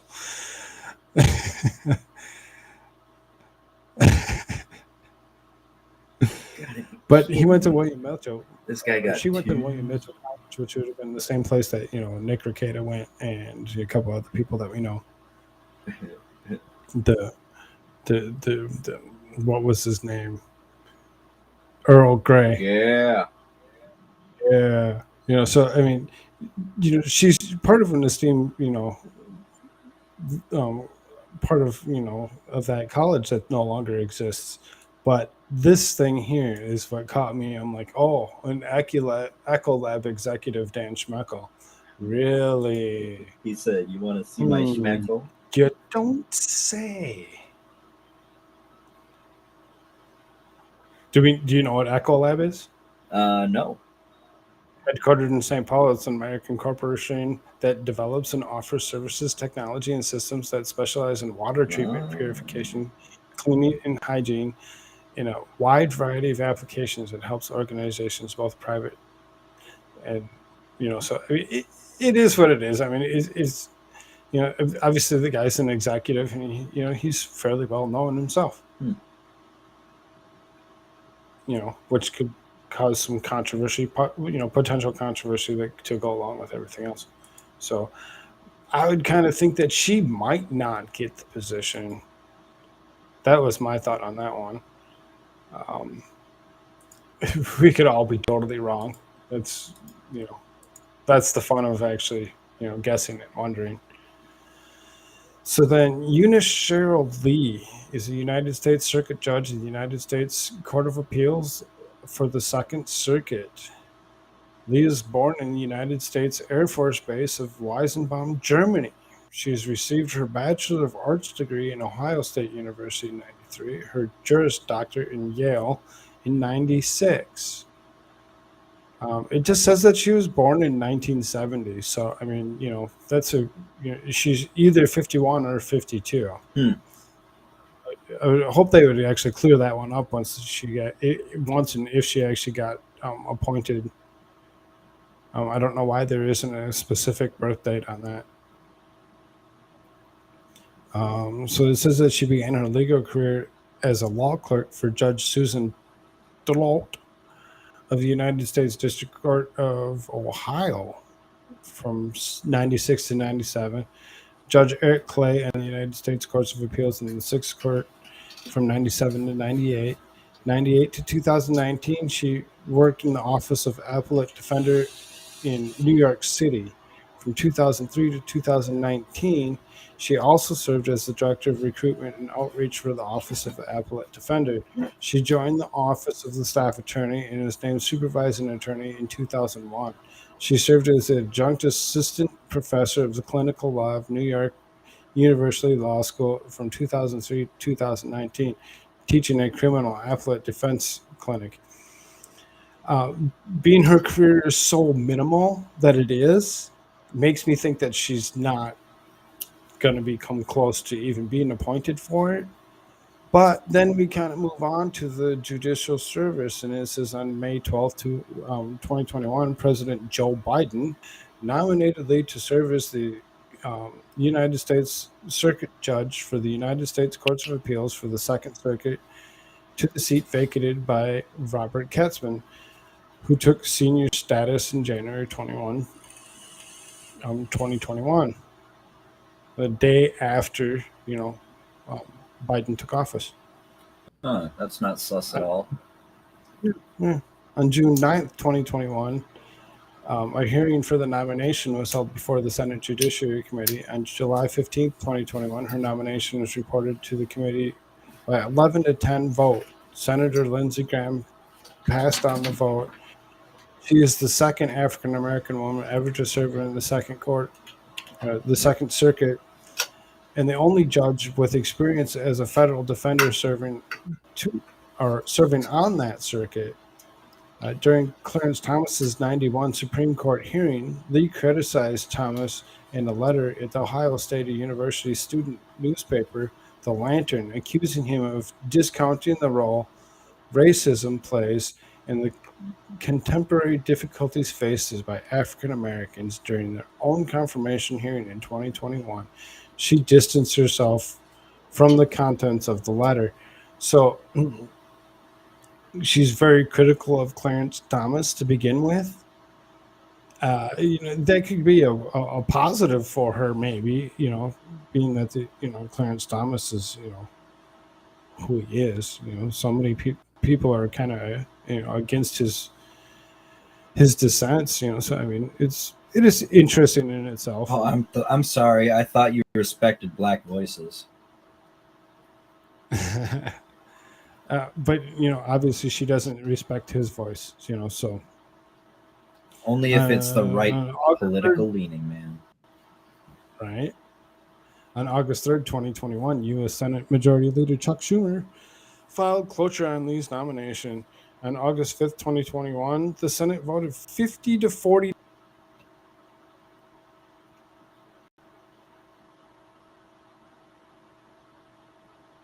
Oh. Uh-oh.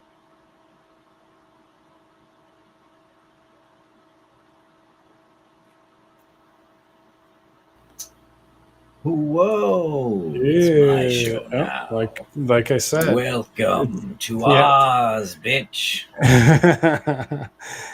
Like I said, we're gonna have issues again. It went away and came back. She received her commission on August 16, 2021. Upon confirmation, Judge Lee became the longest-serving public defender to ever serve as a judge in a U.S. Court of Appeals. So, I mean, she's got some really close, 11-10, 50-47 vote.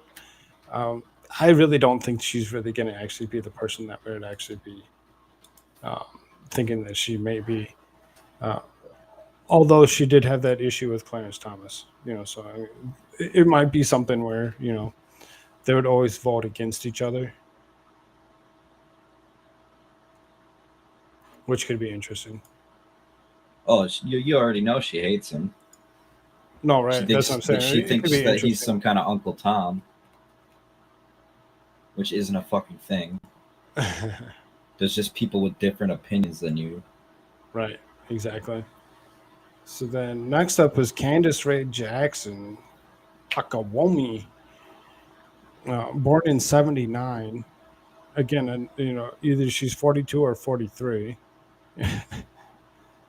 She's one of the younger ones. As an American attorney and judge serving as a United States Judge of the United States Court of Appeals in the 7th Circuit, July of 2021. She is previously a staff attorney for the Federal Defender Program in the Northern District of Illinois from 2010 to 2020, and a partner of Zuckerman Speeder in Washington, D.C. from 2020 to 2021. She kind of moved over real quick, didn't she? Born in Norfolk, Virginia, she received her Bachelor of Arts and Honors from Princeton University in 2000 and her Juris Doctorate from Yale in 2005. At Yale, she served as senior editor of the Yale Law Journal. Jackson Akawumi is the daughter of United States District Judge Raymond Alvin Jackson and former Norfolk General District Court Judge Gwendolyn Jackson. Oh, isn't that interesting? There's reasons that I'm reading the parts that I am, because they're the interesting parts. They're the ones that are like, oh, that could be a reason why you're actually being appointed or potentially being appointed. So then, Federal Judicial Service. On March 30th, 2021, President Joe Biden announced his intent to nominate Jackson Akawumi to serve as a United States Circuit Judge in United States Courts of Appeals for the 7th Circuit. On April 19th, 2021, her nomination was sent to the Senate. President Biden nominated Jackson to the seat vacated by Judge Joe Flom. I have a tidbit for you. Yeah, go ahead. So you said she's from Virginia? That's what it says. So the state motto for Virginia is Sic Semper Tyrannis, which is thus always to tyrants, and it symbolizes victory over tyranny. I just thought that was kind of funny. Oh, that's interesting. In April 28th, 2021, a hearing of her nomination was held before the Senate Judiciary Committee. On May 20th, 2021, her nomination was reported out of committee by a 12-10 vote. On June 23rd, 2021, the Senate invoked cloture at a 53-47 vote. Her nomination was confirmed at a 53-40 vote. She received her judicial commission on July 1st, 2021. She's the second African-American and first former federal public defender to sit in the 7th Circuit. So, really short little tidbit on her. There wasn't a lot, about her, other than the fact that she was originally appointed by Joe Biden into her last seat. And then her parents were both both judges themselves. Kind of an interesting ordeal. I guess, sometimes you're just born into things. Yeah, like being a glowy.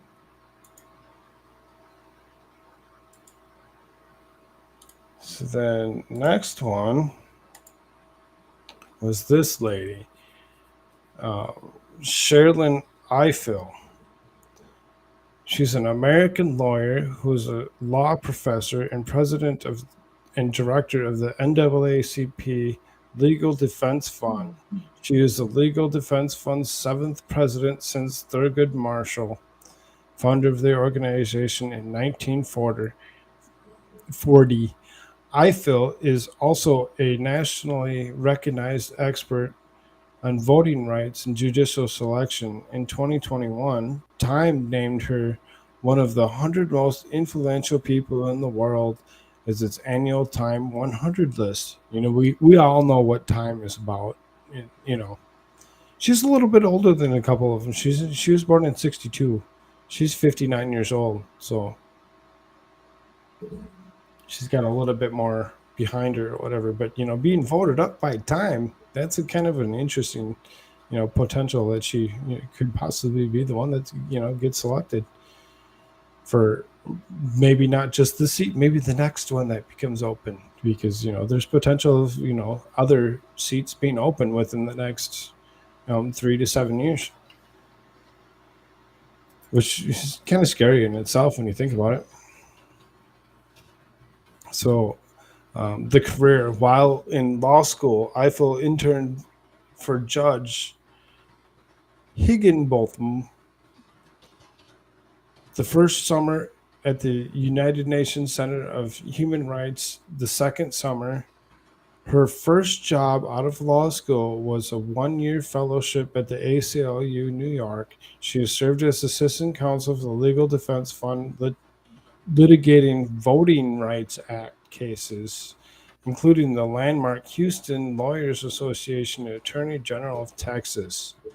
In 1993, she joined the faculty of the University of Maryland Law School, where she taught for 2 decades. She's the author of On the Courthouse Lawn, Confronting the Legacy Lynching of the 21st Century, a 2008 finalist of the Hurston Wright Legacy Award for nonfiction. Interesting. Eiffel regularly appears in media, and her expertise on topics like affirmative action, policing, judicial nominees, and Supreme Court. Eiffel has announced that she will step down from the role of president of the Director Counsel in spring of 2022 to be replaced by Janae Nelson, currently the associate director. So she's already stepping down from something in spring of 2022. That's kind of what made me think, oh, she might actually be a potential. Interesting. Yeah. In 2000, so then the honors and the rewards or awards. In 2016, Eiffel won the Society of American Law Teachers Great Teacher Award. She was an American Academy of Arts and Science Fellow in 2019. In 2020, a Glamour magazine gave her a Woman of the Year award, calling her the civil rights superhero. In 2021, Eiffel is included in the Time 100 Times annual list of 100 most influential people in the world. So being that she's so influential, it really kind of caught my eye that she was part of the Time 100. We all know about Time, like I said earlier in the clip or whatever on her. So I mean, when it comes down to it, Time has the they always pick just the best people, don't they? No. So then there's one left.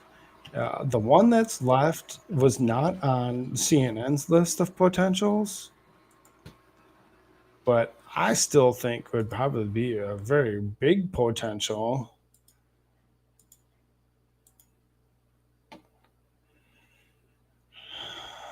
Our Vice President, Kamala Harris. She's got a lot of stuff going on. She was born in 1964 as an American politician and attorney for the 49th and current Vice President of the United States. She is the first female Vice President, the highest-ranking female official in U.S. history, as well as first African-American and first Asian-American Vice President. A member of the Democratic Party, she served as the Attorney General of California from 2011 to 2017 and as United States Senator representing California from 2017 to 2021. Harris became vice president upon being inaugurated in January of 2021 alongside President Joe Biden, having defeated the incumbent president in the 2020 election.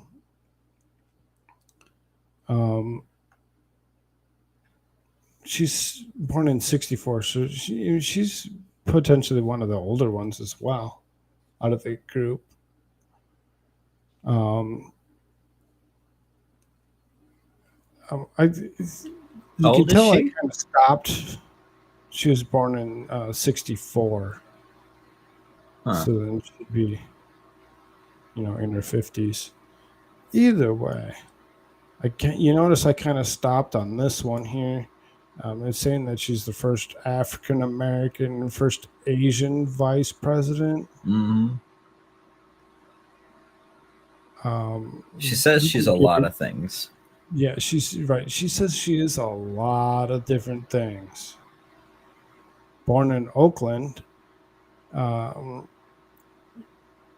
graduated from Howard University of California, Hastings College of Law. She began her career in Alameda County District Attorney's Office before being recruited to the San Francisco District Attorney's Office and later the City Attorney of San Francisco's office. In 2003, she was elected District Attorney of San Francisco and was elected Attorney General of California in 2010. She was re-elected in 2014. Harris served as the junior United States Senator for the California from 2017 to 2021. Harris defeated Loretta Sanchez and in the 2016 Senate election to become the second African American woman and the first South Asian American to serve as the United States Senate. As a senator, she advocated for health care reform, federal descheduling of cannabis, a path to citizenship for undocumented immigrants, DREAM Act, a ban to assault weapons, and progressive tax forms. No, don't be stupid. You started off so based. Right. She started off so good, and then all of a sudden she went to DREAM Act, a ban on assault weapons, progressive tax reform. She gained a national profile for her pointed questioning of the Trump administration officials during Senate hearings, including Trump's second Supreme Court nominee, Brett Kavanaugh, who was accused of harassment. Harris sought the 2020 Democratic presidential nomination, but withdrew from the race prior to the primaries. Biden selected her as a running mate in August 2020, and their ticket went in for the win for the general election in November. She has assumed the office of Vice President of the United States on January 20th, 2021. Again, she has an extensive list of stuff that she actually goes through here.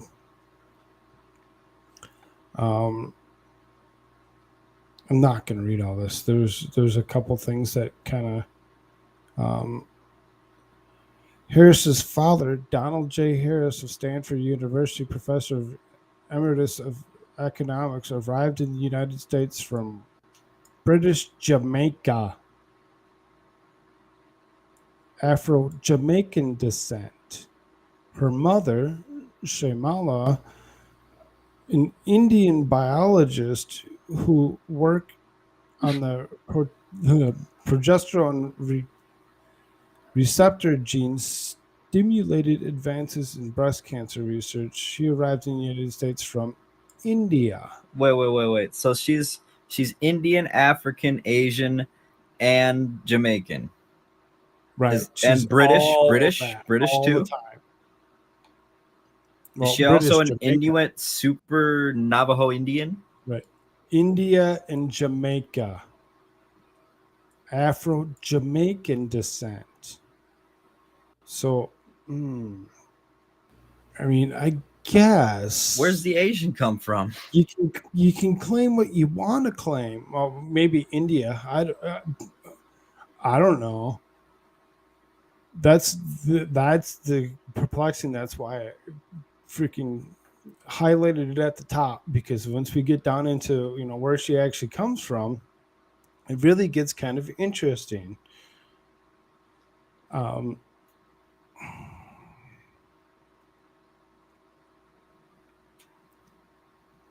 They really go into all of her stuff that she did. I mean, almost every little speech. So her mother introduced her to Hinduism. She took a nearby Hindu temple where she was occasionally sang.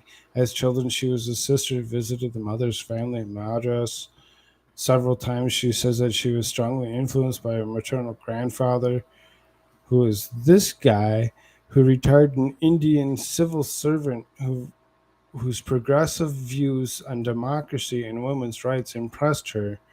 Harris has remained in touch with her Indian aunts and uncles throughout her adult life. Harris has also visited her father's family in Jamaica. The father's family in Jamaica. Did we go into that at all? There is an interesting tidbit about her father's family in Jamaica and what they actually owned. But it doesn't seem to have made it into her. Why didn't that make it into her wiki for whatever reason? I wonder. Do you know what her father owned? Slaves. Oh, is that a fact? Yeah, that's a fact. Wow. Yeah. What kind of slaves were interesting? There she is standing next to, Pelosi. Probably the two most unlikable people on the planet. In a runoff, Harris pledged never to seek the death penalty and to prosecute three strikes offenders only in cases of violent felonies. Harris ran for a forceful campaign assisted by former Mayor Willie Brown, Senator Dianne Feinstein, writer and cartoonist Aaron McGruder, and comedians Eddie Griffin and Chris Rock. Harris differentiated herself from Hellenian by attacking his performance. She argued that she left his office because it was technologically inept, emphasizing on 52% conviction rate for serious crimes despite the 83% average conviction rate statewide. Harris charged that his office is not doing enough to stem the city's gun violence, particularly in poor neighborhoods like Bayview and the Tenderloin, and attacked his willingness to accept plea bargains in cases for domestic violence. Harris won the 56% of the vote, becoming the first person of color elected in the district attorney of San Francisco. She ran unopposed for a second term in 2007. There's plenty about this woman. And I totally suggest anybody that's interested in finding out, this information about her, you should actually go and look it up and see what she's actually all about, what she actually says that she is and what she really isn't. What she is right now, though, is she is our Vice President of the United States. So, that being said, Harris created a hate crimes unit focusing on hate crimes against LGBT children and teens in schools. In early 2006, this lady, Gwen, a 17-year-old American Latina transgender teenager, was murdered by two men who later used the gay panic defense before being convicted of second-degree murder. Harris, alongside Arejo's mother, Sylvia Guerrero, convened a two-day conference of at least 200 prosecutors and law enforcement officials nationwide to discuss strategies to counter such legal defenses. Harris subsequently supported AB 1160 and Gwen Justice of Victims Act, advocating that California's penal code included jury instructions to ignore bias, sympathy, prejudice, and public opinion to make their decisions. Also make mandatory for district attorneys' offices in California to educate prosecutors about panic strategies and how to prevent bias from affecting trial outcomes. In September 2006, Arnold Schwarzenegger signed the AB 1160 into law. The law put California on record for declaring it contrary to public policy for defendants of the acquitted or convicted of a lesser included offense on the basis of appeals of societal bias.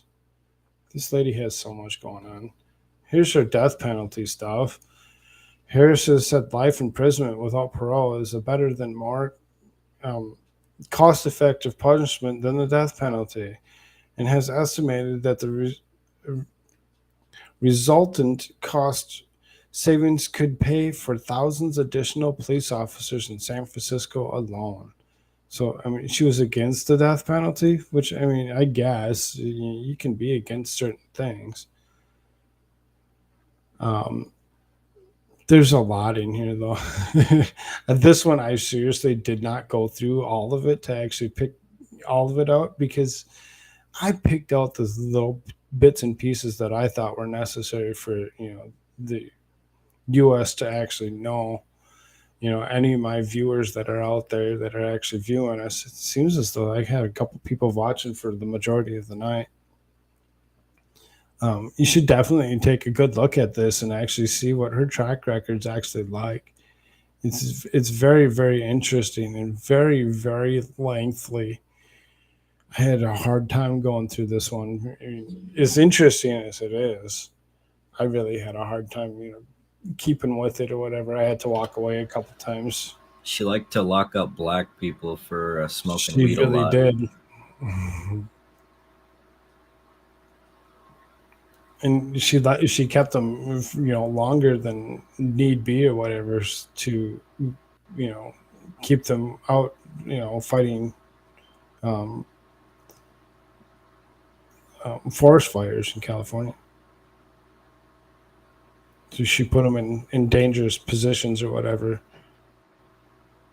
In 2016, Harris's office seized video of other information from the apartment of an anti-abortion activist who had made secret recordings of then accused Planned Parenthood doctors for illegally selling fetal tissue.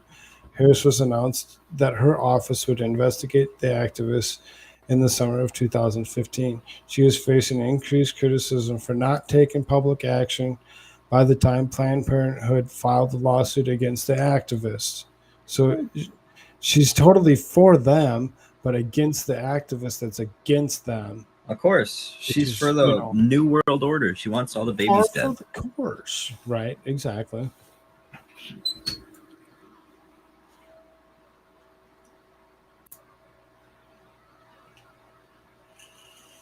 Of course, of course. Like I said, there's so much. I really had a hard time going through the whole thing or whatever, because then there's her Senate seating. I mean,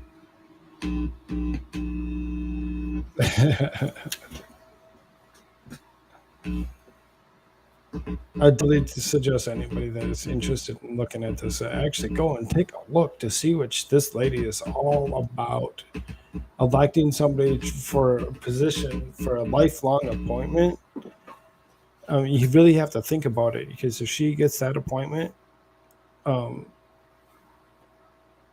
she wouldn't be able to run with Joe Biden in